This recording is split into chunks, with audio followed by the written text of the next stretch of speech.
Okay, my outstandingly wonderful friends.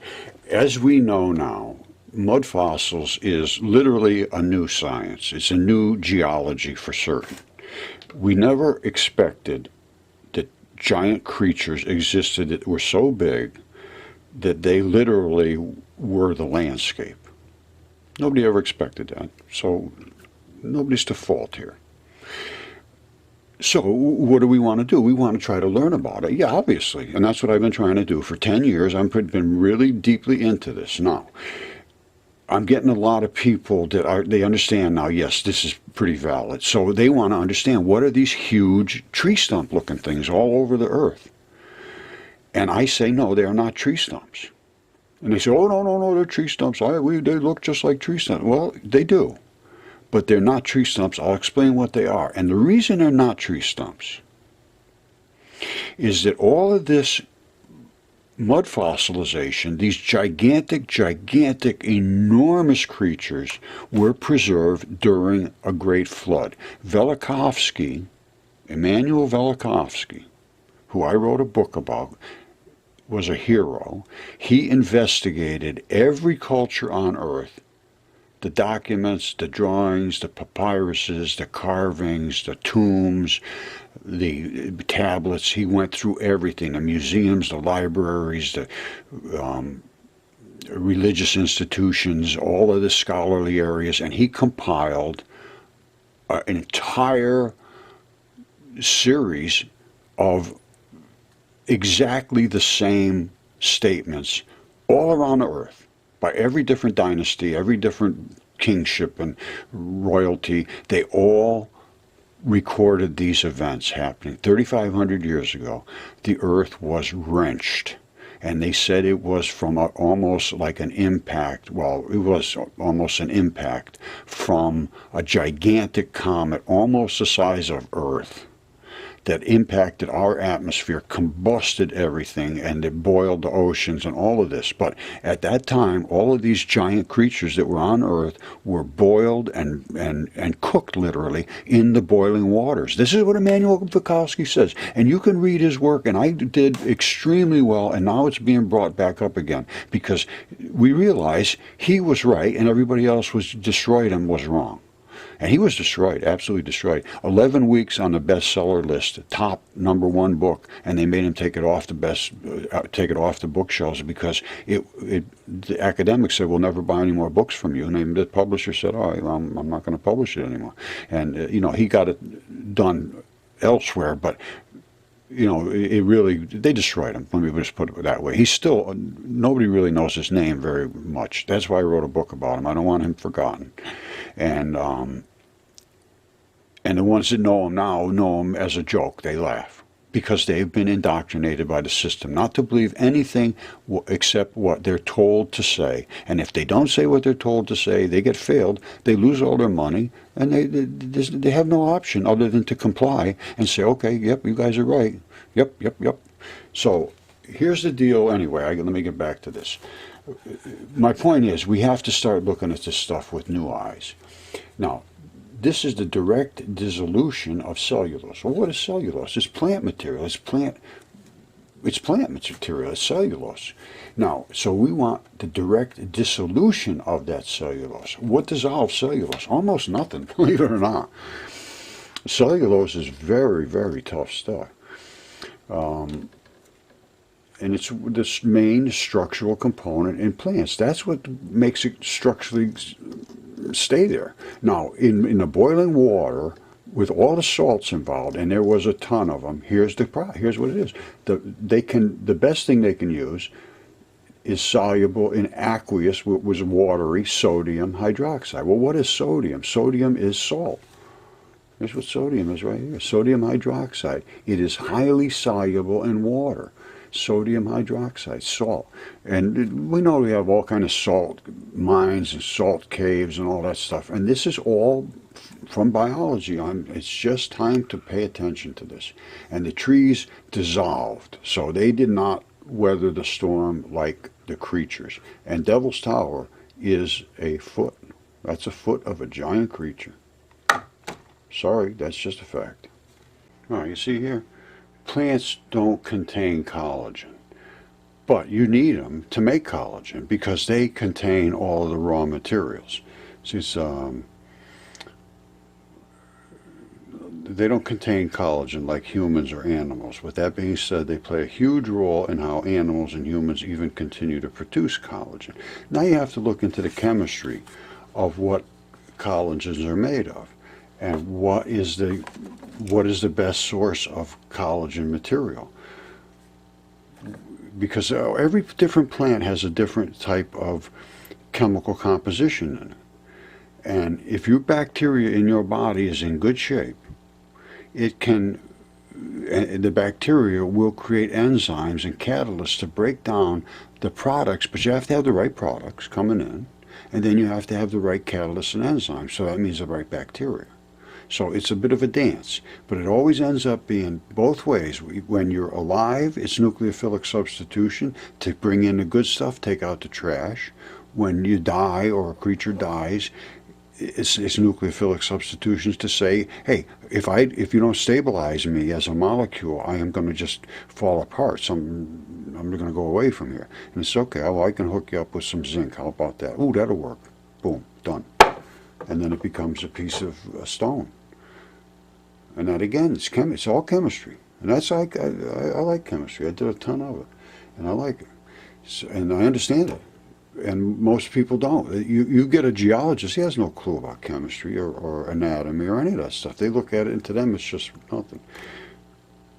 And I'm not kidding you. To them, literally, at Yale, I showed them all this stuff. I said, I have DNA, I have CAT scans, everything. They wouldn't look at it, first of all. Secondly, they said it's impossible, so we're not going to look at it. And I sent him all the pictures and everything, and then he sent back, he said, those are just rocks.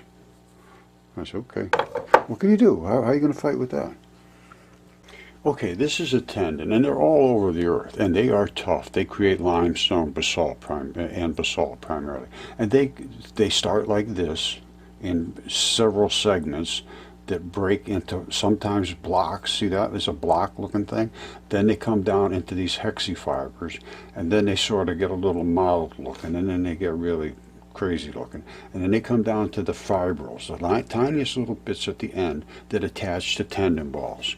So right here you can see there's the square ones, there's the hex ones, there's the sort of in between, there's the crazy looking ones, and here's the little assembly. Let's go with that. Alright, so what are we looking at here? Don't forget, they come from here down to the square ones, down to this, down to that, down to this. So we can see these patterns. You see these around here? I would say that's probably these, or it might be these.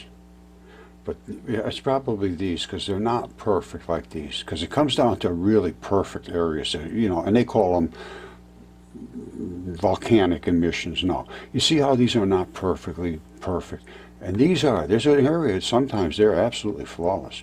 This, I think, is more that, I would say. So we have one big block, which is this. And then in this block is these. Something like that. But then well, it's quite obvious what you're looking at there. And these are big. Giant's Causeway is the same thing. It's not Giants made a causeway. It's a giant. You see these right here? These are tendon fibrils. I think they call this the devil's post pile. Whenever you see these wrinkling looking ones, that's where there was an abrupt transition up here. And when they snap, they go boing, and you get this. And then they make nice clean looking ones like these here. Now, this is on Mars, right? And this is 10 meters is this size here. So that's, what, 30 feet? I think that's meters. So these are good size. 30 feet is here. So each one of these is a chunk. I don't know, maybe, I don't know how big they are, but this is on Mars. And Mars is completely loaded with life just like Earth is. This is why I'm a science denier. This is why they're so upset with me about presenting this evidence, because it's too spectacular, too overwhelming for them to confront. They can't. There's no way they confront it. Now you see that? That's a tendon ball. That's the strap to the tendon ball that locked it into this mat, this tendon mat. I'll show you another one. And then I'll show you I'll show you in a living creature what happens when that gets pulled out, because that's an injury. That's supposed to hold there, and the strap gets pulled by the muscle, which is eroded away. Now, if that gets pulled out, that's an injury. Let me show you a couple other shots here. All right, that's I said an injury, there's the injury. That's where the ball is supposed to be implanted, and it ripped out. And that's that strap that we saw. And it is in other places around the world, as such as in Utah Arches National Park. You see, these come in clusters. There's the strap, there's the ball. This is in an area that weathered differently. But there's another ball here, there's a ball here, a ball here, a ball here. This was another strap. You see the little hole in the center? That strap came down, I'm sure, right to here. Or it might be here, because they're all over the place. There's more of them in here. They just, a mat gets, all of those balls do this, and your muscles can pull against those balls. But when they snap out of there, that hurts. It happened to me. Now just fathom this. Every single muscle in your body, every single one that does anything and moves anything, is attached to one of these balls, a little strap. Everywhere. All the bones are attached together with ligaments, and so they can stay together with these straps and balls. Your arms and everything pulls against straps and balls, which are attached to something, either bone or muscle or whatever. They're everywhere around the world. Nobody can explain them. There they are. That's what they are. And the creatures around the world were absolutely gigantic. All right. Now, as I told you, trees that do not do well in salt, they just destroy, because they have a cell membrane and then they have cell walls.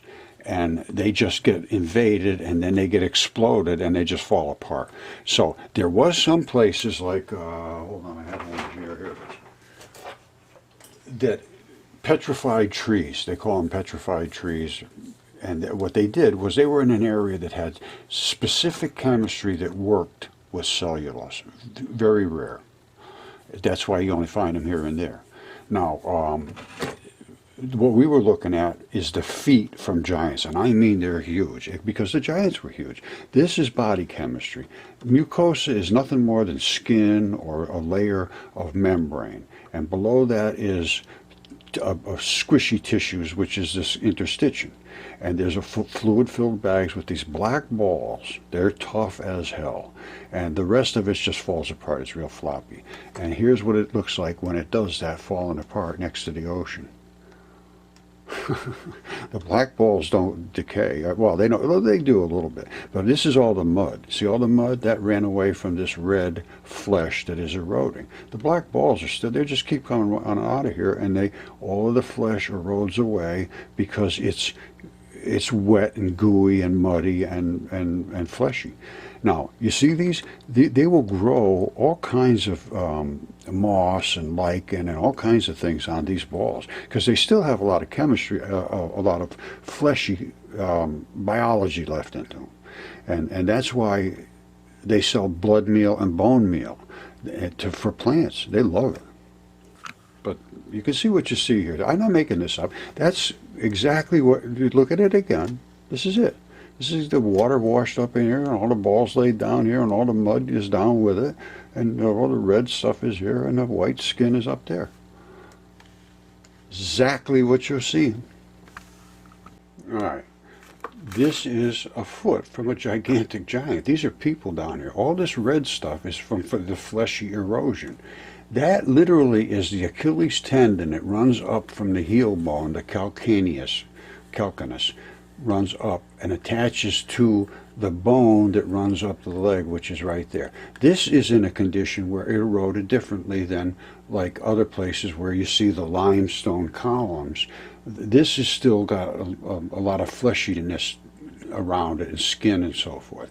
So it has more eroding to do, but you can see they're going to come down to a point where you'll see the tendinous material will be more exposed. But it was in a condition, they were all different in different places in the world. Some of them pooled up in certain areas. There was a lot of bile or urine or feces or digestive juices or blood, and that's why they have all different chemistry. I mean, I have things like 4 or 5 different exact same. Well, here, let me just show you one right now. All right, let's talk about some lungs. These are all lungs. Now, back here in the pictures, well, I'll show you the pictures in a minute. That's a lung. Anybody that's an anatomist can understand that. And that's where the entry into the lung is, the deep pocket in the lung. And they all have those. Just like this one here, only this is the reverse of it. It's from the other side of a lung. But basically, lungs are shaped like this. This is all the way down to where all the alveoli are wide open. And I'll show you the alveoli on here, because those filled up with silicates.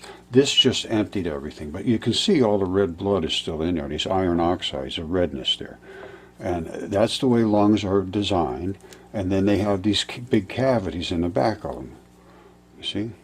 Like that. Well, there's got to be, that's where all the main air enters. Now, there's a lung that there's pleura on lungs. This one, the pleura is still completely coated. This one, the pleura is completely gone, and the blood just gushed out of it. This one, the pleura is still half on and half off. But they all died in a flood. You see how flat that is? That's flat as a pancake. I have 10 acres of literally 100% mud fossils. I have them coming out of my ears.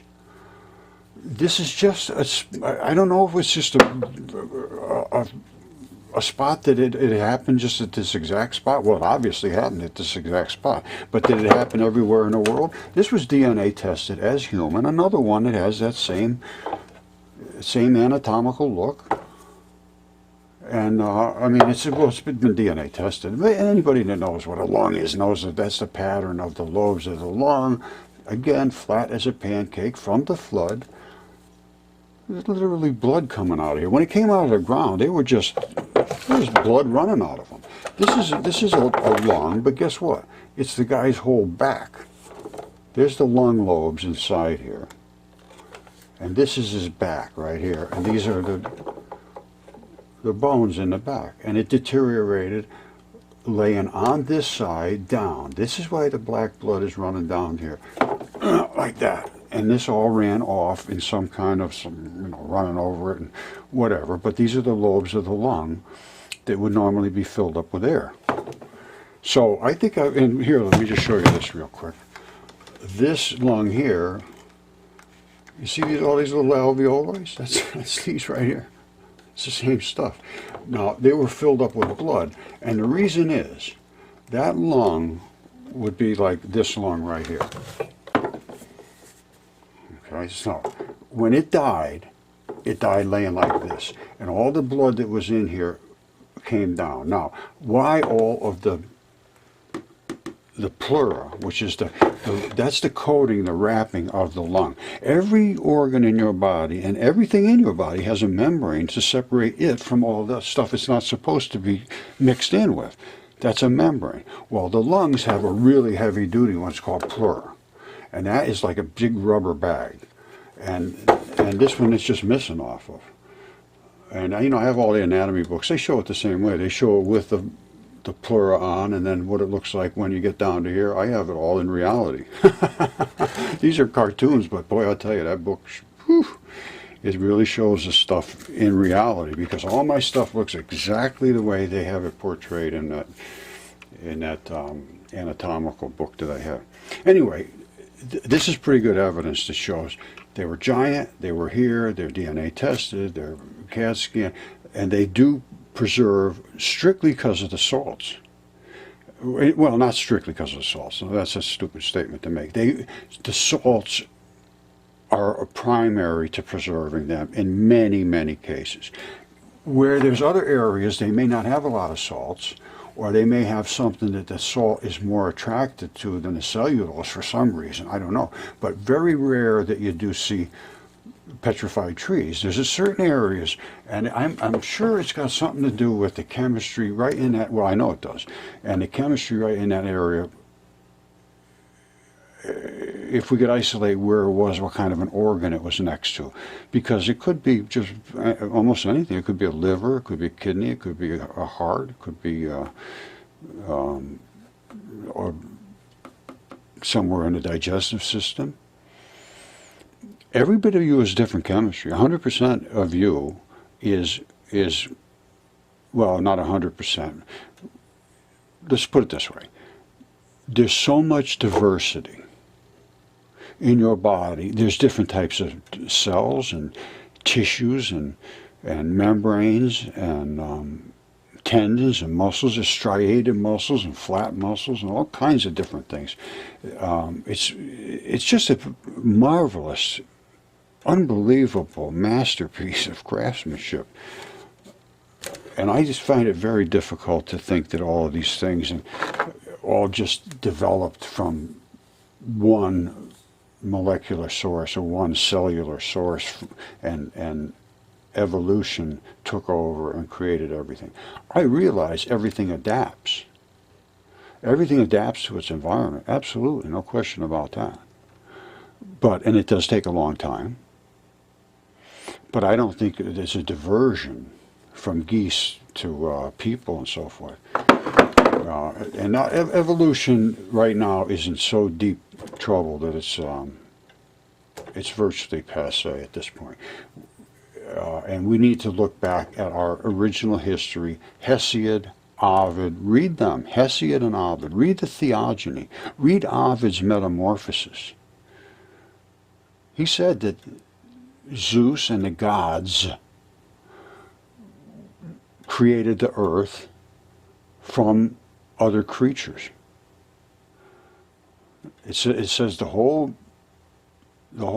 meaning of his work is based on the fact that everything is created from other creatures, and they morphed. Metamorphosis, it's called, which means mushrooms could become people. People could become all kinds of different animals, and that's metamorphosis. They transformed them. Now, so that's how they built the creatures, and there was a lot of bad ones they made and a lot of good ones with their metamorphosis. Let me show you something. I'll show you a little metamorphosis. And by now, if you've been following me, you know about the no-toes, which are these are feet with the toes built into the. This is not a shoe, and they, you know, we have a lot of these. So, and we have them eroded to a point where you can see right inside, and they have springs in them instead of tendons. It's a totally different type of creature, only it sure looks like humanish looking feet to me. And that back there is where the bone sits in the cradle right there for the tibia, and the fibia sits on the side. They fall right off because there's nothing attached to them. And that's what they are. So, time to look into this and have the kids start to understand reality. And, you know, and again, I think I can show that the trees didn't do well. Let's just go with that. You know, there may be some crater-looking spots that you could attribute to a tree decaying and still having around the bottom of it have that form. And you would also find some different types of vegetation. You see how this is growing moss up here and it's growing lichen here? That is this is vein blood, artery blood. Anytime you see a fluffy moss, it's artery. Anytime you see the lichen, it's normally vein blood. So, and I know this very well. I've seen it a million times, and I've shown it literally hundreds of times. I've been doing this 10 years. So, and I've been online doing this 6 or 7 years now, and it's time that we start to look into this as our true, real past. And I see that there's a lot of people starting to come on board. When I started long ago, this was just nobody ever expected it. Let me put it that way. But when I started looking what was available, just nobody looked into it. That's the problem. It's not that nobody expected it. Yes, agreed. No question about that. But when you look at it, if you can turn your back and say, "Oh, that's nothing. That's nothing. Oh, that's nothing," and walk away, then I can't do that. So I didn't. So I had a DNA test and a CAT scans. I had everything done, and there was still, and there still is to today, a pushback from the people that are teaching the kids, and they are the ones that are there. That's a fiduciary obligation to teach them what should be true, and they should look into what is presented to them and not turn away from it. And that's been a problem. I think this is pretty serious offense as far as gross fiduciary failure. It's 100% of that. So I think they should start to pay attention pretty damn quick. Anyway, this guy looked like he might have got whacked in the head and cracked his head open. Well, I don't know if Gummy Bear there had his head cracked in, but I can tell you what this did. Now, this was discovered in Kentucky by Arlie Caudle and Jim Burchell. Had it, and I worked with them, and we had it CAT scanned down in University of Texas, Austin, on a recommendation of Yale, that said that, well, it's just a carved sandstone head. I said, no, it's not carved, obviously. This is a caved in. The nose is here with the cartilage. Nobody carves a splayed out nose like that. If you look, you can actually see the eyeballs still have some articulation of what the eyes are. You know, all of this stuff now can be easily tested. And this red iron oxides, there's two states of iron oxide here. There's O2 and O3. O2 is the black, O3 is the red. And that's exactly what's in your body. And this is what's called bone black. Bones in the internal portion of the bones, which this is another mud fossil. It's black inside. It's called bone black. And that, when they smashed the guy's head open, that happened. Now, this is a cap. This is, if you look enough carefully, take your time, look, you see that? Same thing here. Over the top, under, over, under, over, under. This is a weave. And it's, I would believe that it's some kind of a fabric cap.